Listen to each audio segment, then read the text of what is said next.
தமிழ்ச்செல்வி எடுத்தது நல்ல முடிவுதான் நினைக்கிறவங்க நம்ம சேனலை சப்ஸ்கிரைப் பண்ணுங்க. இப்ப தமிழ்ச்செல்விக்கு ஆதரவா வீட்டுல உள்ளவங்க தமிழ்ச்சியுடைய அம்மா அப்பாண்டு எல்லாருமே சப்போர்ட்டா இருக்காங்க. இன்னொரு பக்கம் பாத்தியா செய்து உன் பொண்டாட்டி எந்த மாதிரியெல்லாம் வேலை பார்த்துக்கிருக்கான்னு பாத்தியா, எப்படா இந்த வீட்டை விட்டு போவோம், நம்ம வாட்டுக்கு சுதந்திரமா இருக்கலான்னு அவ வாட்டுக்கு 1000 வேலைகளை செஞ்சுக்கிட்டு இருக்கா. அதுக்கு முடிவே இல்லையான்னு இப்ப நம்ம சேதுவா தூண்டி விடுறாங்க இத ஈஸ்வரி. இன்னொரு பக்கம் இந்த விஷயம் ராஜாங்கம் வரைக்கும் போயாச்சு. ராஜாங்கமும் நம்ம தமிழ்ச்செல்வி கிட்ட பேசுறாருங்க. இனி இந்த விஷயத்துல முடிவெடுத்தது உங்க பையன்தான். நான் பாட்டுக்கு அமைதியா போய்கிட்டு இருந்த வேலை உங்க பையன்தான் சீண்டி விட்டு பார்த்தாரு.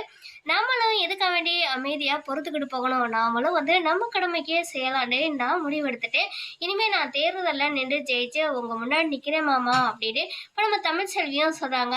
யாரு பக்கம் நம்பிக்கை இருக்கோ அவங்க பக்கம் தானே ஓட்டு போடுவாங்க மக்கள். நீங்க எதுக்க வேண்டி பதறீங்க? நான் நல்லது செஞ்சா மக்கள் எனக்கு சப்போர்ட்டா நிப்பாங்க.